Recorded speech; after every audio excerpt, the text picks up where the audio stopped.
Welcome to HD sir YouTube channel. বন্ধুরা, আজকে আমরা যে টপিকটা নিয়ে এসেছি সেটা হচ্ছে ইন্ডিয়ান শেয়ার মার্কেট।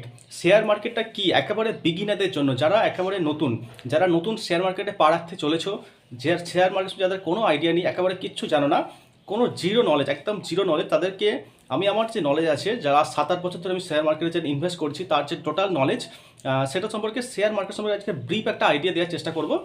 তো ভিডিওটা শুরু থেকে শেষ পর্যন্ত প্রত্যেকে মন দিয়ে দেখো প্লিজ, কোনো অংশে কেউ স্কিপ করবে না। প্রথম কথা হচ্ছে শেয়ার মার্কেটটা কী জিনিস, শেয়ার মার্কেট কীভাবে ইনভেস্ট করতে হয় এবং শেয়ার মার্কেট কীভাবে রান করে সেটা সম্পর্কে আমি একটা আইডিয়া দিচ্ছি, প্রত্যেকে ভিডিওটা শোনো। প্রথম কথা, শেয়ার মার্কেট মানে হচ্ছে এটা একটা মার্কেট বাজার, মানে যেখানে শেয়ার কেনা অথবা বেচা হয়, বিক্রি হয়, কেনা হয় অথবা বিক্রি হয়, এটাকে বলে শেয়ার মার্কেট। এখন আমরা যখন বাজারে যাই, মনে করো বাজারে আমরা মাছ কিনতে গেলাম, এখন মাছ কিনতে গেলে একটা যেখানে বাজারে যাই, বাজারে দেখবে বিভিন্ন জায়গায় বিভিন্ন জিনিস বিক্রি হচ্ছে, কিন্তু একটা পার্টিকুলার জায়গাতে মাছ প্রায় 10 রকম, 12 রকম, 15 রকম মাছ বিক্রি হচ্ছে। তো আমরা সেই জায়গাটা যাই, সেই জায়গাটায় আমাদের যেটা মাছ মনের পছন্দ মতো মাছ হয় সেটা আমরা কিনে নিই। ঠিক শেয়ার মার্কেটও সেম জিনিস, এটা একটা মার্কেট যেখানে যে আমরা বিভিন্ন কোম্পানি সম্পর্কে, বাজারে যেমন বিভিন্ন রকম জিনিস বিক্রি হয়, কোথাও আনাজ বিক্রি হয়, কোথাও আলু বিক্রি হয়, পটল বিক্রি হয়, উচ্ছে, কলা এসব বিক্রি হয়, ঠিক শেয়ার মার্কেটে এরকম শেয়ার বিক্রি হয়। মানে টাটা, রিলায়েন্স, হ্যাঁ, এমআরএফ থেকে শুরু করে বিভিন্ন আদানি, আমরা বিভিন্ন কোম্পানির যে শেয়ারগুলো সেগুলো বিক্রি হয়। এবং এই বিক্রি কীভাবে হয় টোটাল প্রসেসটা আমি এক এক করে বলছি। দেখো, শেয়ার মার্কেটকে বোঝার জন্য প্রথমে একটা ছোট্ট আইডিয়া দিই, আমরা শেয়ার মার্কেটে যাবো কেন, শেয়ার মার্কেট ইনভেস্ট আমরা কেন করব, তার পেছনে একটা ছোট্ট রিজন হচ্ছে, মনে করো আমার কাছে 1 লাখ টাকা আছে, 1 লাখ টাকা আছে, আমি 1 লাখ টাকাটা আজকে 2026 সালের জানুয়ারি মাস, মনে করো আজকে 2026 সালের জানুয়ারি মাস, আমি যদি 2006 সালের জানুয়ারি মাসে একটা 1 লাখ টাকা ব্যাংকে এফডি করতাম, মনে করো সেটা 9 থেকে 10% ইন্টারেস্ট রেটে, 9.5 থেকে 10% ইন্টারেস্ট রেট ব্যাঙ্ক আমাকে দিচ্ছে, যদিও এটা দেয় না, ব্যাঙ্কে ইন্টারেস্ট আরও কম, প্রায় 6-6.5%, 7%-এরও কম, ঠিক আছে, এখন 5%, 6% করে সব ইন্টারেস্ট দিচ্ছে ম্যাক্সিমাম ব্যাঙ্ক। তো শেয়ার মার্কেটে ব্যাংকে তোমরা ইনভেস্ট করলে, এখন সেই টাকাটা, যে টাকাটা 2006 সালে জানুয়ারিতে আমি ব্যাংকে রেখেছিলাম, সেই টাকাটা আজকে দাঁড়াবে 20 বছর পর 2026 সালে জানুয়ারিতে ম্যাক্সিমাম 7 থেকে 7.5 লাখ টাকা, ম্যাক্সিমাম 7 লাখ টাকা, ঠিক আছে, 7 লাখ থেকে 7,20,000 আশেপাশে।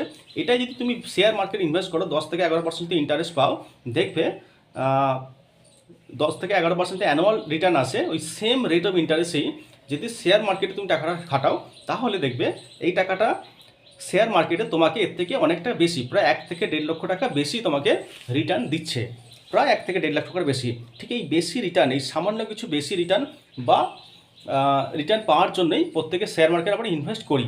তাহলে বোঝা গেল শেয়ার মার্কেট কেন ইনভেস্ট করব। শেয়ার মার্কেট ইনভেস্ট আমরা সেই জন্য করব, যাতে আমাদের টাকাটা ব্যাংকে বা অন্যান্য পোস্ট অফিসে রাখলে যে টাকা ইন্টারেস্ট আমরা পাই, তার থেকে, যে টাকাটা রিটার্ন আমরা পাই তার থেকে সামান্য কিছু বা একটু বেশি রিটার্ন পাওয়ার জন্য আমরা শেয়ার মার্কেটে টাকা ইনভেস্ট খাটাবো। এটা প্রথম আইডিয়া গেল। সেকেন্ডলি, এখন শেয়ার মার্কেট কী জিনিস, শেয়ার মার্কেট মানে হচ্ছে একটা বাজার। বাজারে নর্মালি কী হয়, জিনিসপত্র কেনা বেচা হয়, মানে একটা বাজারে, মাছের বাজারে গেলে কি মাছ বিক্রি হয়, একটা বাজারে গেলে এখানে মাছ, আনাজ, বিভিন্ন রকম জিনিস কেনা বেচা হয়। ওই শেয়ার মার্কেট একটা বাজার যেখানে শেয়ার কেনা বেচা হয়, অর্থাৎ শেয়ার কথাটা মানে কি, ভাগিদারি কেনা এবং বেচা হয়, ঠিক আছে। তো শেয়ার মার্কেট সম্পর্কে এটা প্রথম আইডিয়া মনে রাখো, শেয়ার মার্কেট মানে একটা মার্কেট যেখানে শেয়ার কেনা এবং বেচা হয়।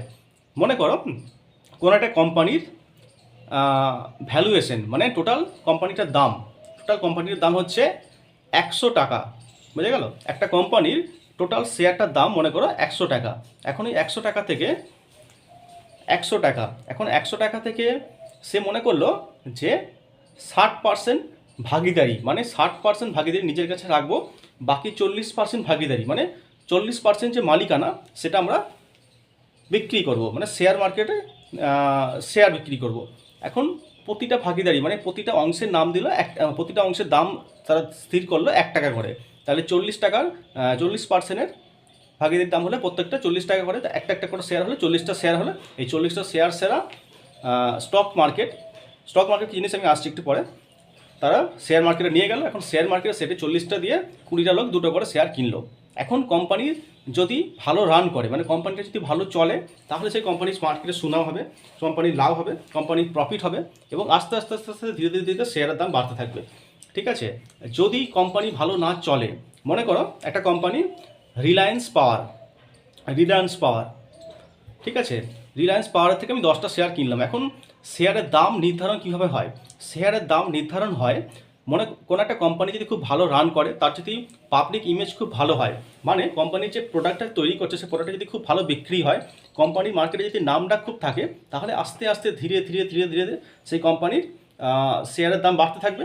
এবং যদি কোম্পানি ভালো মার্কেট না চলে, কোম্পানির যদি মার্কেটে বদনাম হয়ে থাকে, বিভিন্ন নিউজ এখন কীভাবে একটা কোম্পানি ভালো চলছে কীভাবে চলছে না সেটা নিয়ে পরে আমরা আসবো, বাট আপাতত প্রাইমারিলি জেনে রাখো যে কোম্পানি যদি ভালো চলে মানে তাহলে সেই কোম্পানির শেয়ারের দাম আস্তে আস্তে বাড়বে। যদি কোম্পানি ভালো না চলে, কোম্পানির যদি প্রফিট না হয়, কোম্পানি যদি মার্কেটে বদনাম হয়ে থাকে, তাহলে সেই কোম্পানির শেয়ারের দাম আস্তে আস্তে ধীরে ধীরে ধীরে কমবে। এটা হচ্ছে শেয়ার মার্কেট সম্পর্কে শেয়ারের দাম কীভাবে বাড়ে কী কমে সেটা একটা ব্রিফ আইডিয়া। যেমন মাছের বাজারে যদি কোনো একটা মাছ খুব ভালো মাছ হয়, যেমন ইলিশ মাছ প্রত্যেকে খেতে চাইবে, প্রত্যেকে জানে, এখন সেই জন্য ইলিশ মাছের দাম হু করে বাড়ছে।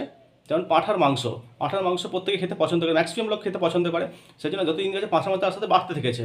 কিন্তু কিছু মাছ এমন আছে যেগুলো আমরা অনেকে খাই না, সেই মাছের দাম আস্তে আস্তে কমেছে। যেমন ভোলা মাছ সবাই খেতে পছন্দ করে না, সেই জন্য ভোলা মাছের দাম আস্তে আস্তে যত দিন গেছে কমতে থেকেছে। ঠিক আছে, একটা জিনিসের দাম অনেক কমে যায়, তার কারণ মার্কেটে তার ডিমান্ড কম আছে বলে। একটা জিনিসের দাম বেড়ে যায়, মার্কেটে তার ডিমান্ড অনেক বেশি আছে বলে। তো এটা শেয়ার মার্কেট সম্পর্কে প্রাথমিক আইডিয়া তো তোমাদের দিলাম। তাহলে শেয়ার মার্কেটে যে কোনো একটা কোম্পানির শেয়ার দাম বাড়ে কেন? সেই কোম্পানিটা গুডউইল ভালো হলে, সেই কোম্পানি যদি গুডউইল ভালো হয়, ইমেজ ভালো হয়, তার মার্কেটে প্রোডাক্ট বিক্রি খুব ভালো হয়, তার শেয়ার বাড়তে থাকে, শেয়ারের দাম বাড়তে থাকে। আর যদি কোম্পানির গুডউইল খারাপ হয়, তাহলে তার শেয়ারের দাম আস্তে আস্তে ধীরে ধীরে ধীরে ধীরে কমতে থাকে। এটা হচ্ছে শেয়ার মার্কেট সম্পর্কে শেয়ারের দাম কীভাবে বাড়ে কমে সেটা একটা প্রাইমারি নলেজ তোমাদের দিলাম। এখন এই যে শেয়ার মার্কেটে 3টে খুব গুরুত্বপূর্ণ ইনফরমেশান আছে, গুরুত্বপূর্ণ জিনিস আছে। যেমন মাছের বাজারে বা আনাজ যেখানে আমরা কিনতে যাই, সেখানে কী হয়, সেখানে দুটো মেনলি পার্ট আছে। একটা হচ্ছে যারা কেনে, আর একটা যারা বিক্রি করে। কেনে কারা? আমরা যারা বাজারে যাই, মাছ কিনি, আনাজ কিনি, আলু কিনি, পটল, উচ্ছে, বেগুন, কলা সব কিনি। আবার যারা আরেক শ্রেণীর মানুষ যারা সেটা বিক্রি করে বাজারে বসে। তাহলে এখানে একজন বিক্রেতা, একজন ক্রেতা, মানে আমরা কিনছি, আমরা ক্রেতা, যারা বিক্রি করছে তারা হচ্ছে বিক্রেতা। এখানে দুজন লাগে, একজন ক্রেতা, একজন বিক্রেতা। কিন্তু শেয়ার বাজারে, স্টক মার্কেটে দুজন কিন্তু থাকে, এখানে 3জন থাকে, 3টে পার্ট থাকে। একজন বিক্রি করে, একজন কেনে, আবার একজনের মাধ্যমে কেনে।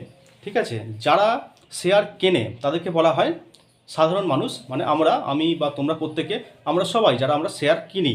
এবং যারা শেয়ার বিক্রি করে, শেয়ার বিক্রি কারা করে? সেটা হচ্ছে কোম্পানি, বিভিন্ন কোম্পানি, যেমন টাটা, টিসিএস, হ্যাঁ, এমআরএফ বা রিলায়েন্স, 12,000টা কোম্পানি আছে, এক করে বলতে থাকবো। তো এরা শেয়ার কোম্পানি একটা পার্ট, যারা শেয়ার বিক্রি করে, যাদের শেয়ার আমরা কিনি, আমরা হচ্ছে সাধারণ মানুষ। আর একটা জিনিস হচ্ছে, সেটা হচ্ছে ব্রোকার, মানে যাদের মাধ্যমে এই শেয়ার কেনা বেচাটা কিন্তু হয়। কি হয়, বাজারে নর্মালি আমরা আনাজ কিনতে গেলে, আলু কিনতে গেলে, পটল কিনতে গেলে, নর্মালি এখানে কোনো মাঝখানে কেউ থাকে না। আমরা ডাইরেক্ট যে আলু বিক্রি করছে তার থেকে কিনে নিই, এবং আমরা কিনলাম, সে বিক্রি করলো, তার লাভ হলো, আমাদের প্রোডাক্টের দরকার সেটা আমরা নিয়ে বাড়িয়ে এলাম আমাদের খাবারের জন্য। ঠিক আছে, কিন্তু শেয়ার মার্কেটে এরকম কিন্তু হয় না। শেয়ার মার্কেটে ডাইরেক্ট আমরা কোম্পানি থেকে শেয়ার আমরা কিনি না, ডাইরেক্ট কোনো কোম্পানিকে শেয়ার আমরা বিক্রি করি না। শেয়ার মার্কেটে আমরা কোনো জিনিস কেনার জন্য বা বিক্রি করার জন্য মাঝখানে একটা কোম্পানি থাকে, মাঝখানে একটা কোম্পানি, বা তাকে বলা হয় ব্রোকার। এই ব্রোকার কথাটা বাংলা মানে হচ্ছে, তোমরা ধরে রাখতে পারো যে দালাল হয় না, যার মাধ্যমে শেয়ার কেনা এবং বেচা হয়, ব্রোকার। এখন তোমাদের মনে হতে ব্রোকারটা কি জিনিস? ব্রোকার মানে বাংলায় একটা যাকে বলা হয় দালাল বা দালালি। এই ব্রোকারেজ বিভিন্ন রকম কোম্পানি আছে, ব্রোকার কোম্পানি, তারা শেয়ার কোম্পানি থেকে কিনে রেখে দেয়, তাদের থেকে আমরা কিনি, আবার আমরা বিক্রি করার সময় তাদেরকে বিক্রি করে, তারা আবার অন্য কাউকে বিক্রি করে দেয়। এটা হচ্ছে ব্রোকারদের কাজ। মানে এরকম কিছু কিছু ব্রোকারের নাম হচ্ছে, যেমন জেরোধা, গ্রো, অ্যাঞ্জেল ব্রোকিং, এরকম প্রচুর কোম্পানি আছে। এদের মেন কাজ হচ্ছে শেয়ার কেনা এবং বিক্রি করে দেওয়া। এদের মাধ্যমে আমরা শেয়ার কিনে থাকি এবং শেয়ার বিক্রি করে থাকি। এখন বাজারে মনে করে কোনো একটা কিছু কিনতে যাব আমরা, তাহলে বাজারে কোনো জিনিস কিনতে গেলে আমাদের যেটা দরকার কী হয়, আমাদের টাকা থাকে, ক্যাশ থাকে, বা প্লাস্টিক মানি থাকে, ক্রেডিট কার্ড, ডেবিট কার্ড থাকে, এসবের মাধ্যমে আমরা জিনিস কিনি এবং বিক্রি করে দিই। ঠিক আছে, মনে করো আমাকে 1 কেজি আলু দরকার, তো আমরা 1 কেজি আলুর দাম মনে করো 20 টাকা বা 25 টাকা, 25 টাকা দিলাম, সে আমাকে 1 কেজি আলু দিয়ে দিল, আমি তাকে 25 টাকা ক্যাশ দিয়ে দিলাম, এটা হলো। কিন্তু শেয়ার কেনার সময় কিন্তু এরকম ডাইরেক্ট ক্যাশের মাধ্যমে কেনা বেচা হয় না। সেই জন্য একটা অ্যাকাউন্ট লাগে, সেটাকে বলে ডিমার্ট অ্যাকাউন্ট। ডিমার্ট অ্যাকাউন্ট, এই ডিমার্ট অ্যাকাউন্ট কী জিনিস সেটা নিয়ে পরবর্তী ভিডিওগুলোতে আমরা আসবো, যে ডিমার্ট অ্যাকাউন্ট কী জিনিস, ডিমার্ট অ্যাকাউন্টের মাধ্যমে কীভাবে কেনা বেচা হয়, তো শেয়ার কেনা এবং বিক্রি হয়। মনে রাখবে, এখন শুধু আপাতত জেনে রাখো যে ডিমার্ট অ্যাকাউন্ট বলে একটা অ্যাকাউন্ট হয়, এই অ্যাকাউন্টের মাধ্যমেই শেয়ার কিনতে এবং বিক্রি করতে হয়। এই ডিমার্ট অ্যাকাউন্ট বিভিন্ন জায়গা থেকে খুলতে হয়, বিভিন্ন ব্রোকারের যে কোম্পানিগুলো আছে, এই মাঝখানে বললাম না দালাল, এই বিভিন্ন যে দালাল কোম্পানিগুলো আছে, মানে ব্রোকারেজ কোম্পানিগুলো আছে, ব্রোকার, তাদের মাধ্যমে তাদের কাছে একটা অ্যাকাউন্ট খুলতে হয়, সেটাকে বলা হয় ডিমার্ট অ্যাকাউন্ট। এই ডিমার্ট অ্যাকাউন্ট কীভাবে খুলতে হয় পরে আমরা বলে দেবো একদিন, ঠিক আছে। ডিমার্ট অ্যাকাউন্টের মাধ্যমে শেয়ার কেনা হয় এবং বিক্রি করা হয়। এখন মনে করো আমরা কোনো একটা কোম্পানির শেয়ার কিনতে চাইছি, আমরা চাইলে কি সব কোম্পানির শেয়ার কিনতে পারবো? চাইবো, কিন্তু পারবো না। তার পেছনে মেন কারণ একটাই, যে সেই কোম্পানিটাকে ইন্ডিয়ান স্টক এক্সচেঞ্জ মার্কেটে, মানে ভারতবর্ষে দুটো স্টক মার্কেট আছে। যেমন বাজারে কি হয়, জিনিসপত্র কেনা বেচা হয়, মাছ কেনা বেচা হয়, আলু কেনা বেচা হয়, পটল কেনা বেচা হয়, শাক কেনা বেচা হয়, শাক সবজি কেনা বেচা হয়, সেরকম শেয়ার মার্কেট কেনা বেচার একটা বাজার আছে, সেটাকে বলা হয় ইন্ডিয়ান স্টক এক্সচেঞ্জ। একটা হচ্ছে, দুটো হয়, একটা হচ্ছে ভারতের স্টক মার্কেট দুটো আছে, একটা হচ্ছে এনএসি ন্যাশনাল স্টক এক্সচেঞ্জ, আরেকটা হচ্ছে বম্বে স্টক এক্সচেঞ্জ। এই বম্বে স্টক এক্সচেঞ্জ ভারতবর্ষের সব থেকে পুরনো স্টক এক্সচেঞ্জ মার্কেট। এটা Bombay BSE Bombay stock exchange, আর একটা হচ্ছে ন্যাশনাল স্টক এক্সচেঞ্জ। এরা দুজন কি করে, টোটাল যে শেয়ার, এই টোটাল যে মার্কেটটা, শেয়ার কেনা বেচার যে মার্কেটটা, সেটাকে হ্যান্ডেল করে, টোটাল সেটাকে নজরদারি করে, ঠিক আছে। এই এই Bombay stock BAC Bombay stock exchange আছে, ন্যাশনাল স্টক এক্সচেঞ্জ এনএসি, এই দুটোর মাধ্যমেই সমস্ত শেয়ার কেনাবেচা যে নজরদারি এগুলোতে হয়। এটা হচ্ছে মেন মার্কেট, স্টক মার্কেট। ভারতবর্ষে দুটো মার্কেট আছে, মেনলি দুটো মার্কেট, সেটা বিএসি এবং এনএসি, বম্বে স্টক এক্সচেঞ্জ আর ন্যাশনাল স্টক এক্সচেঞ্জ হলো। তাহলে এখন কোনো কোম্পানি যদি শেয়ার আমরা কিনতে চাই, তাহলে কীভাবে কিনতে পারি? এখন সেই কোম্পানিটাকে প্রথমত এই স্টক মার্কেটগুলোতে তাদের তাদের কি এই স্টক এক্সচেঞ্জ মার্কেট তাদের কি এনলিস্টেড হতে হবে। ঠিক, যদি এনলিস্টেড তারা না হয়, তাহলে আমরা সেই কোম্পানির শেয়ার কিন্তু কিনতে পারবো না। এখন কোনো একটা কোম্পানি, মনে করো আমাদের পাশে একটা বাড়ির পাশে একটা দোকান আছে, সে তার কোম্পানি, সে রাজ প্রাইভেট লিমিটেড একটা কোম্পানি খুলে বসে আছে। এখন তার শেয়ার কেন কিনতে পারবো? কিনতে পারবো না, কারণ তাকে প্রথমে এই স্টক মার্কেটে যে সেই কোম্পানির নাম এনলিস্টেড হতে হবে, তারপরেই সেই কোম্পানির আমরা শেয়ার কিনতে পারবো। বোঝা গেল? যদি এনলিস্টেড না হয় এই মার্কেটে, এই স্টক এক্সচেঞ্জ মার্কেটে যদি তার কোম্পানির নাম এনলিস্টেড না হয়, তাহলে সেই কোম্পানির শেয়ার আমরা কিনতে পারবো না। এটা প্রথম কথা। সেকেন্ডলি, এবার যখনই কোনো কোম্পানি এই শেয়ার মার্কেটে আসে, এই বাজারে ঢোকে, মানে এই শেয়ার মার্কেটে এসে তার বিক্রি করলো, তখন সে একটা জিনিস আনে, সেটাকে বলে আইপিও। আইপিও কথাটা মানে কি? আইপিও কথাটা মানে হচ্ছে ইনিশিয়াল পাবলিক অফারিং। ইনিশিয়াল কথাটা মানে প্রাথমিক, পাবলিক মানে জনসাধারণ, মানে আমরা প্রত্যেকে, আর অফারিং মানে হচ্ছে অফার দেওয়া আছে। প্রথমে সেই কোম্পানির যে শেয়ারগুলো বিক্রি করা হয়, সেটাকে বলা হয় আইপিও। আইপিও মানে যে কোনো কোম্পানি যখন প্রথম শেয়ার মার্কেটে ঢোকে, যখন প্রথম তার শেয়ারগুলোকে বিক্রি করতে চায়, প্রথম যে তার শেয়ারটা কেনে, সেই শেয়ারগুলো আইপিও হয়। সেই শেয়ারগুলোকে কী বলা হয়? তখনই আইপিও কথাটা প্রযোজ্য। মানে তারপরে যে শেয়ারগুলো, মনে করো আমি একটা কোম্পানি খুললাম, সেটা আমি ইন্ডিয়ান স্টক এক্সচেঞ্জ মার্কেটে ঢুকলাম, আমার শেয়ারগুলো বিক্রি করলাম। এমন 1000টা শেয়ার, আমার কোম্পানির 1000টা শেয়ার আমি মার্কেটে বিক্রি করলাম। এখন এই 1000টা শেয়ারটা প্রথম যে কিনবে, যাতে প্রথমে আমাকে, সেটাকে বলা আইপিও। এখন এই আইপিও জিনিসটা কি? আইপিওর মধ্যে যখন কোনো শেয়ার থাকবে, তখন সেই শেয়ারের দামগুলো কিন্তু অনেকটা কম হয়। এখন যখনই কোনো কোম্পানি এই স্টক মার্কেটে প্রথম ঢুকবে, এই স্টক মার্কেটে বম্বে স্টক এক্সচেঞ্জই হোক অথবা ন্যাশনাল স্টক এক্সচেঞ্জই হোক, স্টক মার্কেটে প্রথম ঢুকবে, তখন তার যে শেয়ার দাম তুলনামূলকভাবে একটু কম হবে। যখনই যে কোম্পানিটা আস্তে আস্তে রান করবে, তখন 1 বছর 2 বছর 3 বছর পর এই কোম্পানির শেয়ারগুলোর দাম কিন্তু আস্তে আস্তে বাড়তে থাকবে, আস্তে আস্তে ধীরে ধীরে অনেক বেড়ে যায়। আমি আমার নিজের এক্সপিরিয়েন্স বলছি। আমার এখন বয়স 30 বছর। আমি যখন 23 বছর বয়সে একটা পার্টিকুলার কোম্পানি আছে, আমি নাম বলছি না এখন, সেই কোম্পানির শেয়ার আমি কিনেছিলাম 20 টাকাতে।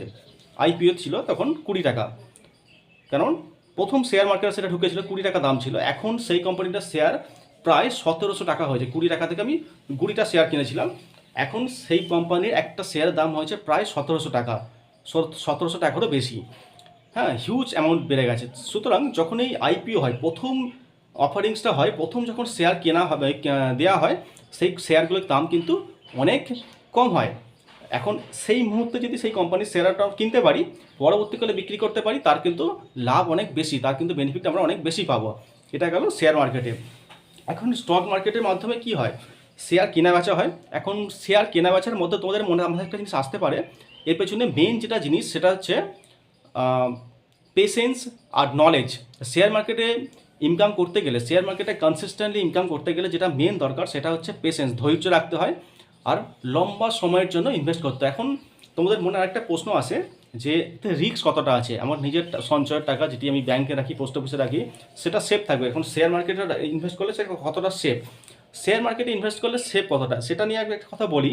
যখনই কোনো বাচ্চাকে আমি যদি বলি, একটা 10 বছরের ছেলে বা আমাকে, আমি মনে করি সাঁতার কাটতে জানি না, আমাকে যদি কেউ বলে এই নদীটা পার করতে হবে, একটা 30 ফুটের চওড়া নদী আছে, নদীটাকে পার করতে হবে, এখন যদি ছেড়ে দেয় আমাকে, আমি তো নদী ডুবে যাবে না, আমি যদি সাঁতার না কেটে জলে নামি আমি ডুবে যাব। মনে করো আমি বাইক চালাতে জানি না, আমাকে যদি কেউ বলে হাই রোডে বাইক চালাতে, আমি পারবো না, অ্যাক্সিডেন্ট হয়ে যাবে। ঠিক তেমনই নলেজ না থাকলে, নলেজ যদি না থাকে প্রপার, যদি সেটা নিয়ে স্টাডি না করা হয়, কেউ যদি শেয়ার মার্কেটে নেমে যায়, মনে করো কেউ চায়ের দোকানে বসে কেউ জ্ঞান দিচ্ছে, এখন চায় ম্যাক্সিমাম ক্ষেত্রে এরকম অনেক এক্সাম্পল আছে, কেউ চায়ের দোকানে পাড়ার ক্লাবে বসে, মারার রকে বসে আড্ডা মেরে কেউ একটা শেয়ার মার্কেট সম্পর্কে অনেক জ্ঞান দিল, সেটা নিয়ে তোমরা ইন্ডিয়ান শেয়ার মার্কেটে ঢুকে গেলে একটা স্টক কিনে ফেললে, ঠিক আছে, একটা ডিমাট অ্যাকাউন্ট খুললে, ডিমাট অ্যাকাউন্ট খুলে কোনো জায়গা থেকে তোমরা শেয়ার কিনে ফেললে। এইভাবে কিন্তু শেয়ার মার্কেটে লম্বা সময়ের জন্য টিকে থাকা যায় না, বেশি ইনকাম করা যায় না। শেয়ার মার্কেটকে ভালো করে না জেনে, যে কোনো জায়গাতে ভালো করে নলেজ না থেকে, ভালো করে না বুঝে, যদি এক্সপার্টদের থেকে পরামর্শ না নিয়ে সেই শেয়ার মার্কেটে যদি আমি ঢুকে যাই, তাহলে কিন্তু ডুবে যাওয়ার সম্ভাবনা খুব বেশি। যেমন সাঁতার না কেটে জলে নামলে ডুবে যাব, ঠিক তেমনই শেয়ার মার্কেট সম্পর্কে ভালো করে না জেনে, ভালো করে না বুঝে, ভালো করে স্টাডি না করে, এক্সপার্টদের কাছ থেকে পরামর্শ না নিয়ে, যারা এই ফিল্ডে লম্বা সময় ধরে আছে, যেমন আমি 7 থেকে 8 বছর এই ফিল্ডে আছি, এরকম অনেক মানুষ আছে যারা শেয়ার মার্কেটে প্রায় আরও বিশাল নলেজ আছে, তারা সারাদিন রাত এইসব নিয়ে স্টাডি করছে, গবেষণা করছে, তাদের কাছ থেকে যদি পরামর্শ না নিই, তাদের যদি মতামতগুলো না শুনি, এবং একটা কোম্পানিতে ট্র্যাক রেকর্ড, বিভিন্ন নিউজ পেপার যদি ফলো না করি, তাহলে কিন্তু শেয়ার মার্কেটে লম্বা সময়ের জন্য বেনিফিট পাওয়া সম্ভব নয়। তো এই গেল শেয়ার মার্কেট সম্পর্কে কিছু বেসিক ইনফরমেশন আজকে দেওয়ার ছিল এটাই। তো শেয়ার মার্কেট সম্পর্কে টোটাল আইডিয়া, টোটাল নলেজ, বিভিন্ন খুঁটিনাটি জিনিস, আইপিও কী জিনিস, হ্যাঁ, আরও বিভিন্ন রকম জিনিস আছে, ধীরে ধীরে ধীরে ধীরে আমি এক এক করে বলতে থাকবো। তো প্রত্যেকে ভিডিওটি যদি ভালো লাগে, চ্যানেলে নতুন হলে চ্যানেলটা অবশ্যই সাবস্ক্রাইব করো, বেশি বেশি করে শেয়ার করো, যাতে আমাদের চ্যানেলের মাধ্যমে তোমাদের বাকি বন্ধুরাও উপকৃত হয়, এবং Indian stock exchange market, Indian share market সম্পর্কে total in detail idea knowledge তোমাদের দিয়ে দেবো উইথ ফ্রি অ্যাট কস্ট, 1 টাকাও না নিয়ে। যারা শেয়ার মার্কেট সম্পর্কে কিচ্ছু জানো না, তাদের টোটাল নলেজ প্রোভাইড করার দায়িত্ব আজকে থেকে আমি নিলাম। প্রত্যেকে দেখতে থাকো, শেয়ার মার্কেট সম্পর্কে বিভিন্ন রকম গুরুত্বপূর্ণ ইনফরমেশন আমাদের চ্যানেলে এক এক করে আসতে থাকবে। প্রত্যেকে খুব খুব ভালো থাকবে। আজকের মতো এটুকুই, প্রত্যেকে খুব খুব ভালো থাকবে, অনেক অনেক ধন্যবাদ।